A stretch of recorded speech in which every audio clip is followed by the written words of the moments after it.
Expensive shavings. Oh, meaning to get back some ego with the. Yeah, so he's bringing up when observant women wear wigs, that they're often fancier or maybe even nicer than their own hair. I mean, that's what happens if a woman's hair isn't the softest hair in the world, but there's money there, so why not spend $3,000 and suddenly have the softest hair in the world? And so that certainly happens a lot. And yeah, so what about it? I'm saying some of them do dress inappropriately, but still have these long shirts, and that's the purpose. Different topic. Yeah. I don't know if we should discuss wigs so much here. You know, before someone starts throwing darts. You know, it's an interesting thing, the whole wig thing. I think this is one of the things you can trust Bali Tshuva about. Meaning people raised non-observant. When they become observant, they develop certain sensitivities to things, and they one of the things they're most incredulous about. The word incredulous is a fancy word of saying that they just don't understand, like they just don't get it. Is wigs. Like if Bali Tshuvas don't understand why women decided to cover their hair with more hair. Why are they covering their hair with more hair? You know, that just, you'd agree, like, that's strange?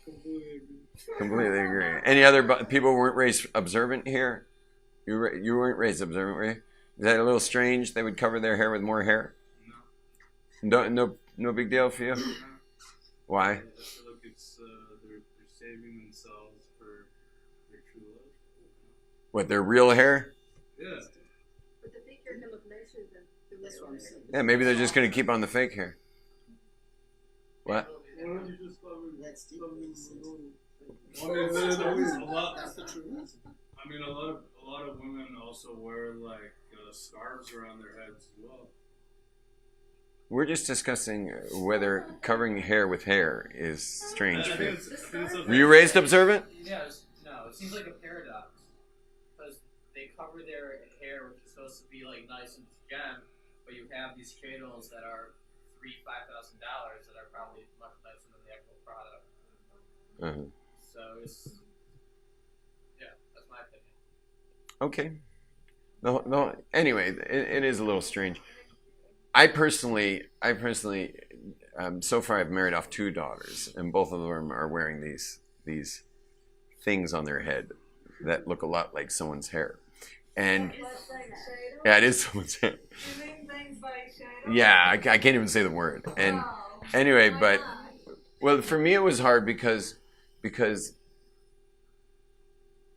I was very excited to have graduated this little tiny kid that I held into an adult married woman. Like, that was my excitement. Like, oh my gosh, what a victory! Like, to, especially in 2019, to take a kid, a baby, and mature her all the way to full responsibility in her own home, a Torah home. You know, like, I can't think of anything that's a bigger challenge or a bigger mazel tov if you do it, like a bigger victory. Everyone who said mazel tov to me that night, I didn't take the mazel tov as like mazel tov on the marriage. I took the mazel tov as mazel tov on pulling off the ultimate feat, the ultimate, incredible challenge that you pulled this off. And by the way, I have a lot of friends who became observant at the same time as I did, who made all the commitments I did. And their kids are all over the map, meaning they're very far from being able to have these weddings happen in such timely fashion. Now, I don't know who's responsible for that. Is that my wife? Is it me? Is it both of us? Is it the community we live in? Is it the Hasidut, the Hasidic group we're part of? Like, I don't know how we did it. I really don't know how we did it because, I'm basically a Meshuggah, and but maybe, but I make a kiddush like a mashugana too, and maybe that kiddush was like, Daddy takes mitzvahs seriously, and they saw me shaking my, my cosmic vegetation every sukkah, and my sukkah holds 100 people, and I take these mitzvahs all the way. So I don't know if that was, because I know other people who did that, and kids are far from marriageable. Anyway, so here I was having this victory. And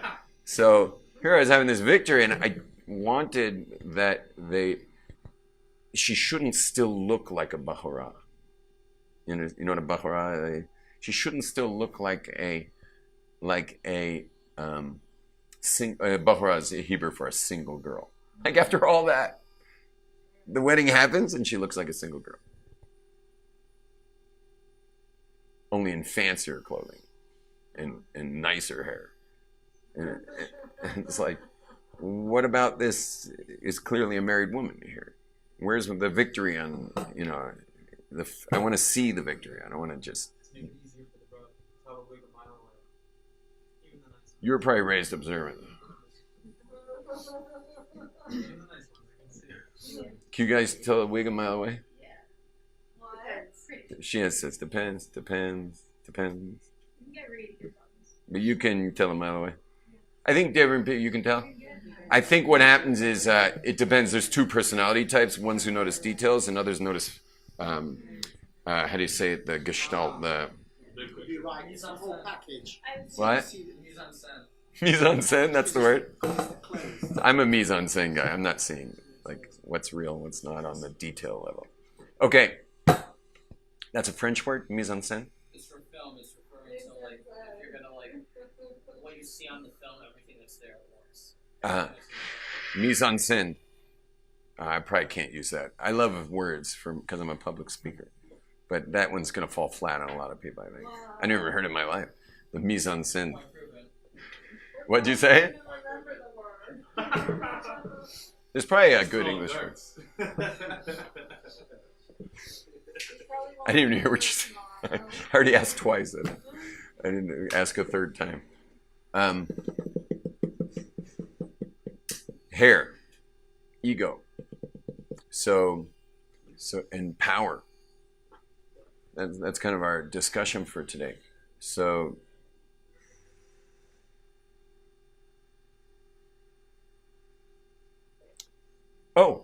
so the last point I wanted to make on this subject is something very interesting, and the question is, and I'm going to ask you all a trick question. So I'm already letting you know it's a trick, but here's the trick question. According to Judaism, does a married woman have to cover her hair? Now, obviously, it's a trick question because everyone you know who's an observant Jewish woman has her hair covered. So clearly, whether she wants to or not, it's covered. Because obviously, Judaism, what would you say, says you have to cover your hair? Yes or no? Yes. For sure, 100%. That was the trick question. No, no, they don't have to cover their hair. And what's the proof? The proof is that you can go to weddings, not every wedding, but most weddings, lots of weddings. You can go to a wedding, and here's a woman who's been married, and everyone's watched it. There could be 200, 300, 400, 500 witnesses who all know she's married now. And the ring's on the finger, the chuppah's ended, the glass has been broken, they've already been in the private room together. And now she dances the night away for the next several hours with her hair uncovered. With her hair, her natural hair. Is she married or is she not married? Which one? 100% married. Hair uncovered. Well, when's the next time you see her? If you're family, let's say. At the Shabbat. Right, the next day. Yes. Hair covered or uncovered? Covered. Covered. Now, you don't have to all yell this out at once, but what do you think happened between the time that they left the wedding hall and the Sheva Brachas? Please don't say it out loud. Something took place without giving it any detail. So something took place, and that thing that took place has now made it such that her obligation is now to cover her hair from now on. Now, why? What does that have to do with the price of eggs? What's the connection? What is the connection? So to paint this picture, I have to bring it back a few years. And back a few years, I mean that in two ways. One is to take you back to, let's say 50 years ago, more actually, 50 years ago, when girls got married at much younger ages. But if you go back 200 years ago, they got married at much younger ages.